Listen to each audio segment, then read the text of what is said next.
इस प्रोग्राम को हम, ये पहला एक प्रोग्राम है इंडिया का बी कीपिंग सेक्टर में मधुमक्खी पालन कैसे हो, और जो हमारे बेरोजगार भाई हैं हम उनको कैसे मधुमक्खी पालन सिखा सकें, क्योंकि कोविड में जो स्थिति खराब कर रखी है उस स्थिति के अनुसार हम लोगों को कैसे मोटिवेट कर सकें कि आप मधुमक्खी पालन करिए और अपने देश की आय को हम कैसे बढ़ा सकते हैं। तो इस पे हमारी 3 दिन तक अगले हमारे साथ साइंटिस्ट रहेंगे। बहुत सारे साइंटिस्ट हैं जो हर एक यूनिवर्सिटी से हैं। गुजरात से भी हमारे साथ साइंटिस्ट जुड़े हुए हैं। डॉक्टर जे पस्तागिया जी हमारे पास श्रीनगर एग्रीकल्चर यूनिवर्सिटी से भी साइंटिस्ट हैं। हमारे पास हिसार एग्रीकल्चर यूनिवर्सिटी से भी, तो हमारे साथ पंतनगर यूनिवर्सिटी से डॉक्टर प्रमोद मल हमारे साथ जुड़ रहे हैं। तो हमारे साथ हमारे जितने भी प्रदेश हैं उनकी एग्रीकल्चर यूनिवर्सिटीज हैं, उनके जो सीनियर साइंटिस्ट हैं वो जुड़ रहे हैं हमारे साथ। अभी पूसा से सीनियर साइंटिस्ट हमारे साथ जुड़ चुके हैं। डॉक्टर साहब, डॉक्टर बलराज सिंह, बहुत बहुत स्वागत है डॉक्टर साहब आपका। तो इनिशिएटिव्स लिया है और हम चाह रहे हैं कि भाई लोगों को ज्यादा से ज्यादा, ये हमारा पहला प्रोग्राम है और हम कोशिश कर रहे हैं कि ये पहला प्रोग्राम हमारा बहुत अच्छे से सफल हो, जिसमें agriculture secretary, national bee board के एग्जीक्यूटिव डायरेक्टर सब लोग जुड़ रहे हैं। सबका ये था कि भाई हाँ, और सेक्टर में भी काम शुरू हो गया तो बी कीपिंग ट्रेनिंग में भी काम शुरू होना चाहिए। तो हमने उसमें इंटरेस्ट दिखाया कि नहीं, हम इसको शुरू करेंगे। और हम लोग, मैं आपको बता दूं, लास्ट 20 ईयर से, 20 साल से हम लोग बी कीपिंग सेक्टर में हैं, बी कीपिंग की ट्रेनिंग दे रहे हैं। हमारे साथ पूरे इंडिया से, भारतवर्ष में लगभग 10,000 किसान हमारे साथ एसोसिएट्स हैं जिनको हमने बी कीपिंग ट्रेनिंग देके, और आज हमने उनको मधुमक्खी पालन सिखाया है, जो कि आज अपना वो अच्छे से मधुमक्खी पालन कर रहे हैं। सनलाइट इंडिया एग्रो ये फार्मर्स बी कीपिंग का जो पहला कोऑपरेटिव सोसाइटी है, ये उन्होंने, उनका जो ग्रुप है उन्होंने स्थापित किया। और ये ऐसा पहला प्रोग्राम है, पहली सोसाइटी है कि ये वेबिनार जो हो रहा है वो अवेयरनेस के लिए हो रहा है ऐसी मैं समझ करता हूँ। ये जो सब मित्र परिवार जो मधुमक्खी के ऊपर प्यार करते हैं, ये सब लोग जुड़ गए हैं, मुझे बहुत खुशी होती है। और हमारा नासिक में ट्रेनिंग सेंटर है, महाराष्ट्र में बम्बई से 200 किलोमीटर नासिक शहर है, शिरडी के नज़दीक। उधर हमारा 4 एकड़ में ट्रेनिंग सेंटर है। जयदेव जी का भी हमें कोऑपरेशन मिलता है। हमने हमारे सुप्रकृति मधुशाला बी ऑर्गेनिक फार्म में बहुत सारे ट्रेनिंग लिए हैं। हमारी एम्फेसिस पॉलिनेशन पे रहती है। बहुत बहुत स्वागत है इस कार्यक्रम में, और मेरा और मेरी टीम की तरफ से आपको प्रणाम, नमस्कार। सर, ये 3 दिवसीय मधुमक्खी पालन ट्रेनिंग साइंटिफिक बी कीपिंग के ऊपर हम कर रहे हैं, और जिसमें डॉक्टर सारस्वत जी का बहुत सहयोग है। सर, मैं थोड़ा सा ब्रीफ अपने बारे में बताना चाहूंगा।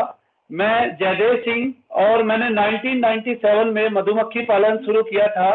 और जब हमने मधुमक्खी पालन शुरू किया था तो सिर्फ 2 बीहाइव से हमने शुरू किया था, 2 बीहाइव के साथ।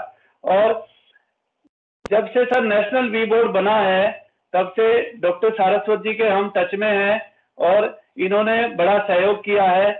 सर, ये जो फार्मर प्रोड्यूसर कंपनी है जिससे हम ये कार्यक्रम कर रहे हैं, ये sunlight agro farmer producer company है। इसका सर, ये इंडिया की पहली फार्मर प्रोड्यूसर कंपनी है जो बी कीपिंग सेक्टर में है। जयदेव जी, अभिलाष लेखी जी, मूर्ति जी, सारस्वत जी, सभी जुड़े हुए बी कीपर्स, सभी जुड़े हुए बाकी प्रतिनिधिगण, मैं बता नहीं सकता मुझे कितनी खुशी हो रही है आज कि पहली बार एक कार्यक्रम जो एफपीओ पूरे देश का आयोजित कर रहा है, ये क्षमता होती है, ये एक मॉडल है जो बाकी को देखने की आवश्यकता है। आई एम वेरी प्लीज्ड, बहुत बहुत बधाई, बहुत बहुत शुभकामना। और जो आपने ग्रोथ बताई 97 से आज तक, वास्तव में सब अगर एकजुटता होती है, सब जुड़ते हैं, उसका बहुत कुछ फर्क पड़ता है। मैं अभिलाष लेखी जी यहाँ पे रहेंगे और ये इसका हैंडल कर रहे हैं। मैं खाली इतना ही बताना चाहूंगा, अगर आपने आत्मनिर्भर पैकेज देखा था कृषि क्षेत्र में, 5 बड़ी घोषणाएं की गई थी। उसमें हनी भी था। कृषि क्षेत्र इतना बड़ा क्षेत्र है, उन 5 में 20% क्षेत्र का हनी को मिला और हनी प्रायोरिटी है। मैं बताना चाहता हूँ सभी बी कीपर्स के लिए, बी कीपर्स यहाँ पे हैं, हनी शीर्षतम प्राथमिकताओं में से एक प्राथमिकता मंत्रालय की है। हम लोग किस दिशा में आगे बढ़ना चाहते हैं, और एक 500 करोड़ की एसएफसी की बात हुई थी, एसएफसी अभी पिछले हफ्ते हुई है। हम लोगों ने ये कहा है कि बॉक्सेस जो बढ़ते थे, एमएसएमई बांटेगा, डिविडेंड बांटते रहेंगे। हम लोग कोशिश करें कि जो आपने जिक्र भी किया कि इंफ्रास्ट्रक्चर, लैबोरेटरी का इंफ्रास्ट्रक्चर, टेस्टिंग का इंफ्रास्ट्रक्चर, आपका इंटरनेट डेवलपमेंट सेंटर का इंफ्रास्ट्रक्चर, जो इंफ्रास्ट्रक्चर आवश्यकता है, मदर बी का है, रिसर्च का इंफ्रास्ट्रक्चर है, ये सारा पैसा इंफ्रास्ट्रक्चर पे खड़ा किया जाए, जिससे जो भी क्षेत्र भी की बात जिस भी क्षेत्र में है, वो जो परिकल्पना करें उनको इंफ्रास्ट्रक्चर आसपास के क्षेत्र में मिल पाए। तो मेजर जोर हमारे इंफ्रास्ट्रक्चर पे, नंबर 1। नंबर 2, बी हनी की क्वालिटी पे प्राइस बहुत निर्भर करता है। अभी आपने हाल में देखा होगा कि बहुत सारा एफएसआई का जो बहुत सारी चीज पेंडिंग चल रही थी, वो सारे उन्होंने आदेश जारी कर दिए हैं। और सिर्फ आदेश जारी नहीं होना, और जो लैब का स्ट्रक्चर बनेगा जिससे टेस्टिंग फैसिलिटी हो पाएगी, उसका बहुत अंतर पड़ेगा। तो गुणवत्ता सीड बी कीपर का बिके और उनको हनी का उचित प्राइस मिल पाए, उचित डायरेक्शन मिल पाए, वो बहुत इंपॉर्टेंट है। उस पर सरकार का बहुत जोर है, हम चाहेंगे आपकी भागीदारी कर पाए। बाकी सपोर्ट सिस्टम के रूप में, बाकी हैंड होल्डिंग के रूप में जो टेक्नोलॉजी का विजन होता है, चाहे वो ट्रेसिबिलिटी का विजन होता है, और क्या हमारे इक्विपमेंट्स हैं, क्या चीज है, तो ट्रेसिबिलिटी, इक्विपमेंट, टेक्नोलॉजी की दृष्टि में जो भी आवश्यकता है, मुझे पूरा विश्वास है विस्तृत रूप से अभी अमलक जी और बाकी मूर्ति से बताएंगे आपको, वो सारा कंपोनेंट उसके अंदर बिल्ट इन कर चुका है। एफपीओ की बात आपने की है, आपने देखा होगा कि भारत सरकार ने अभी एफपीओ की स्कीम लॉन्च की थी, जिसके अंतर्गत पूरा 100% भारत सरकार उसमें इक्विटी पार्टिसिपेट कर रही है 2000 प्रत्येक व्यक्ति के लिए, और उसको हैंड होल्डिंग करना, उसको ट्रेनिंग करना, हर एस्पेक्ट जो उसमें एस्पेक्ट है, उसमें सारी चीज बिल्डअप है। मैं चाहूंगा कि और भी क्षेत्र में, जैसे आपकी एफपीओ का एग्जाम्पल लेते हुए, नजीर लेते हुए, देश में अन्य एफपीओ बने, उसका मैं निश्चित तौर पर बताना, आश्वस्त करना चाहता हूँ कि हम अपने एफपीओ स्कीम के अंतर्गत उसको हनी के अलग से एफपीओ बनाने का क्षेत्र वाइज उसको लेके चलेंगे, जिससे हनी के नए एफपीओ बन पाए, नए संगठित हो पाए और चीज करके टिका हुआ है। हाई एल्टीट्यूड हनी का अलग एफपीओ हो सकता है, चीज का स्पेशल मेडिसिन प्लांट का चीज हो सकता है, पूरे देश का कंट्रोल करते हुए एक्सपोर्ट दृष्टि से बड़े चीज को उसको निश्चित रूप से बात होगी। मुझे कुछ समय आज कम पड़ गया, मैं इसमें रहना चाहता था, और बाकी हमारी टीम यहाँ पे रहेगी। जयदेव जी, सर नमस्कार, बहुत बहुत बहुत बहुत बहुत स्वागत है सर, नमस्कार सर। जी आपको नमस्कार, और सभी हमारे जो बी कीपर्स यहाँ पे मौजूद हैं, आप सबको नमस्कार। मेरा नाम अभिलक्ष लिखी है और मैं एडिशनल सेक्रेटरी हूँ अपर सचिव कृषि मंत्रालय में।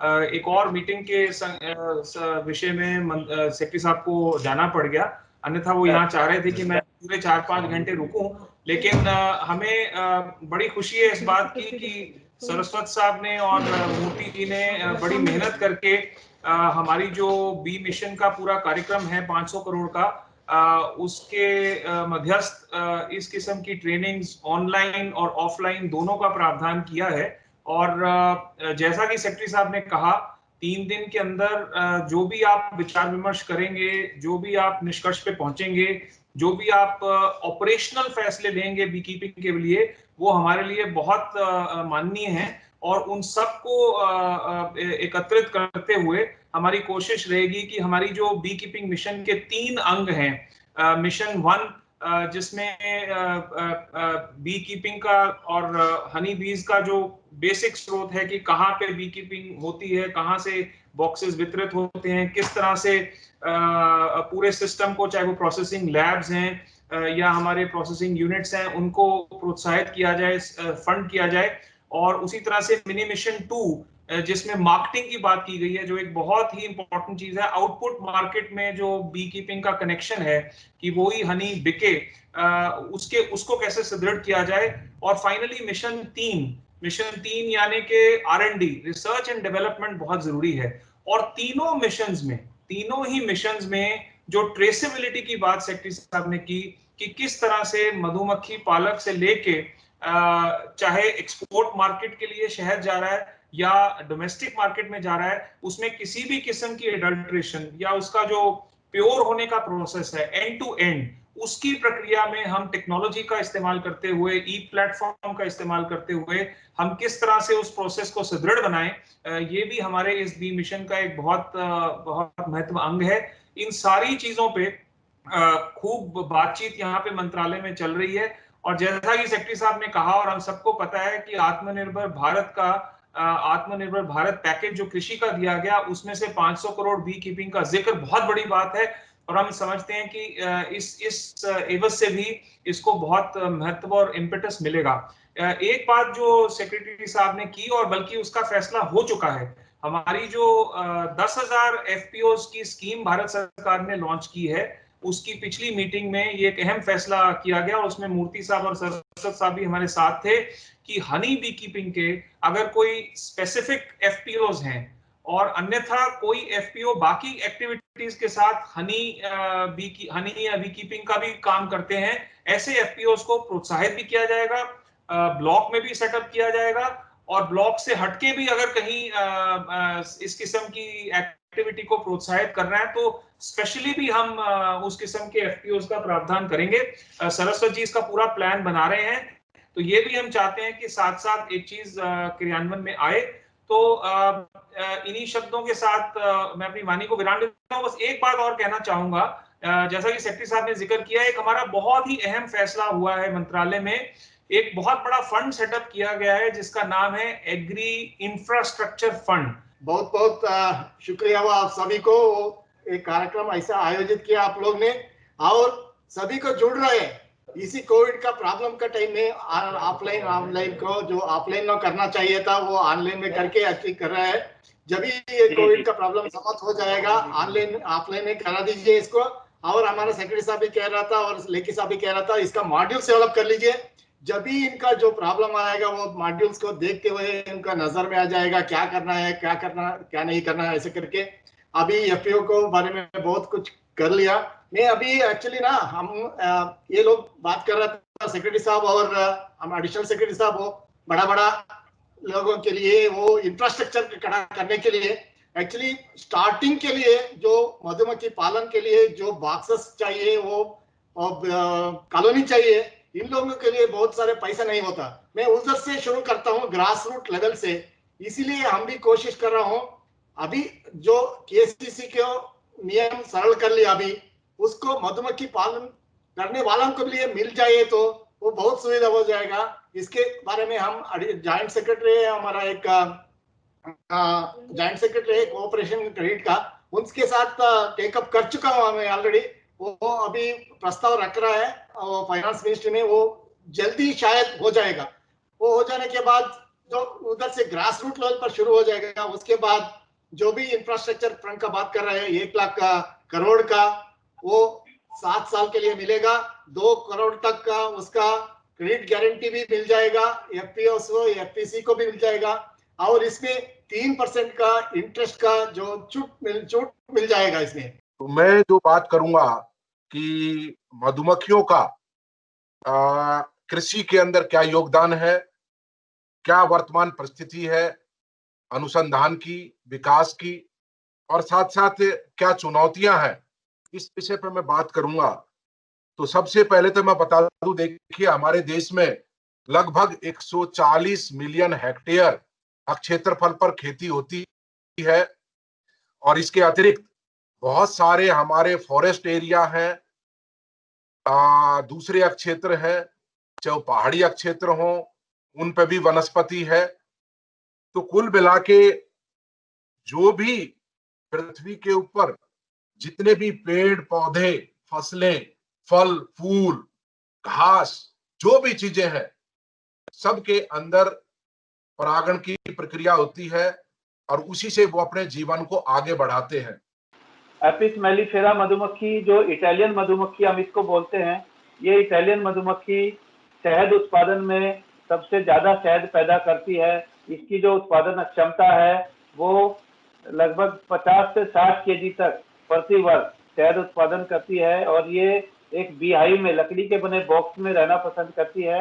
इसका जो साइज है वो एपिस सिराना से थोड़ा सा बड़ा होता है और इसका जो उधर है, पीछे वाला भाग है, आप इसको इससे पहचान सकते हैं कि ये एपिस मेलिफेरा है। जब आप मधुमक्खी के बारे में जानेंगे, उसको देखेंगे, तो आप पहचान सकते हैं कि एपिस मेलिफेरा और एपिस सिराना में आप अंतर कर सकते हैं। कितनी तरह की हमारी मधुमक्खी होती हैं, जैसे अभी जयदेव जी ने बताया कि एपिस मेलिफेरा, एपिस डोर्सिटा और एपिस सिराना और एपिस फ्लोरिया, जो ये मधुमक्खी की जो प्रजाति हैं, जो ये काम करना चाहिए।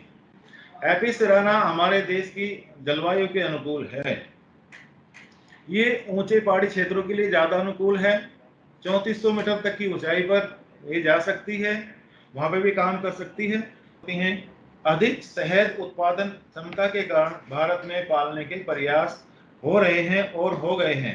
ये पूरी तरह से भारतीय वातावरण में परिचित हो गई है और भारत के वातावरण में इनका मर्ज हो गया है और काफी ये काम कर रही हैं में सहायक होती है। यानी पूरा फिनोमेना ये है कि जो मधुमक्खी होती है, तो रानी मधुमक्खी होती है, वो अपनी लार और डंक के बारे में आपने देखा होगा, ज्यादातर जब भी आप कहीं मधुमक्खी का छत्ता देखते हैं, यदि किसी बच्चे ने मधुमक्खी के छत्ते में कोई चीज फेंक दी या डाल दी, मधुमक्खी ने उसके ऊपर अटैक कर दिया होगा किसी चीज में, तब तक उस काम को करने में मजा ही नहीं आएगा। सबसे पहले हम देखते हैं कि जो हम आपको बताया था कि मधुमक्खी की जो टांगे होती हैं पिछले वाली, उसमें एक बास्केट होती है और एक में एक दोनों पैरों में अलग अलग। तो वो मधुमक्खी उस बास्केट में कैसे लेके आती है और कहाँ पे ड्रॉप करती है, उसका एक इक्विपमेंट हमारे पास में है जिसको मैं दिखाना चाहता हूँ। उसका नाम है पोलन ट्रैप। ये आप देख सकते हैं, इसको हम पोलन ट्रैप बोलते हैं। आपको दिख रहा है पोलन ट्रैप। इसमें क्या होता है, हम इसको मधुमक्खी के जो गेट होता है, जो मधुमक्खी की हमारी पेटी होती है, जो उसका गेट है, हम उसके सामने लगा देते हैं, इसको फिक्स कर देते हैं। फिक्स करने के बाद जो मधुमक्खी है, फिक्स कब करते हैं ये भी बात ध्यान देने की बात है, हम इसको रात में फिक्स करते हैं जब पूरी मधुमक्खी जो एपियरी की होती है, जो उस बॉक्स की मधुमक्खी होती है, उसके अंदर होनी चाहिए। डिफरेंट साइज का जो बी फीडर्स हैं, वो मैंने आपको दिखाया। ये भी एक बी फीडर का पार्ट है। इसकी स्पेशलिटी ये है, आपने सोचा होगा कि जो बी फीडर है, मधुमक्खी क्या डूब नहीं जाती इसके अंदर, जब डूब गई तो मर गई। लेकिन इसके अंदर भी टेक्नोलॉजी है, साइंस है इसके अंदर भी, क्योंकि इसमें जैसे हम फीड भरते हैं तो इसमें एक लेडर बनी हुई है अंदर की तरफ। यदि आप ध्यान से देखेंगे तो इसमें एक लेडर है, मधुमक्खी ऐसे चढ़ जाती है, लेकिन फिर भी प्रोटेक्शन के लिए हम इसमें लकड़ी डाल देते, लकड़ी के तिनके डाल देते हैं छोटे छोटे, तो इससे मधुमक्खी डूबती नहीं है और अपना फीड लेके बाहर निकल जाती है। अच्छा, अभी आप देख रहे होंगे ये एक सुपर बी कॉलोनी है, जिसमें आप देख रहे होंगे ये वाला जो इसका भाग है, ये एक आपको इसके 2 चैम्बर दिखाई दे रहे होंगे बी कॉलोनी के। ये वाला जो इसका पार्ट है, ये वाला इसका एंट्री गेट होता है मधुमक्खी का, जहाँ से मधुमक्खी एंटर करती है अपने घर में आना जाना। जैसे हर एक हाउस के अंदर एंट्री गेट होता है, तो यहाँ से मधुमक्खी एंटर करती है। इसमें आप देख पा रहे हैं, ये इन्होंने ऊपर वाला जो चैम्बर है वो खाली कर दिया, अब नीचे वाले चैम्बर में जाना चाह रहे हैं। देखो बीज जो है कितना, एक बी कॉलोनी में, पूनिया जी ने बताया होगा या आपको बताएंगे, एक बी कॉलोनी में लगभग 5000 से 10,000, अप्रोक्स 10,000 के आसपास बी मधुमक्खियां होती हैं। और वो जो मधुमक्खियां होती हैं वो एक क्वीन बी, एक ही जो क्वीन है उसी के इशारे पर चलती हैं।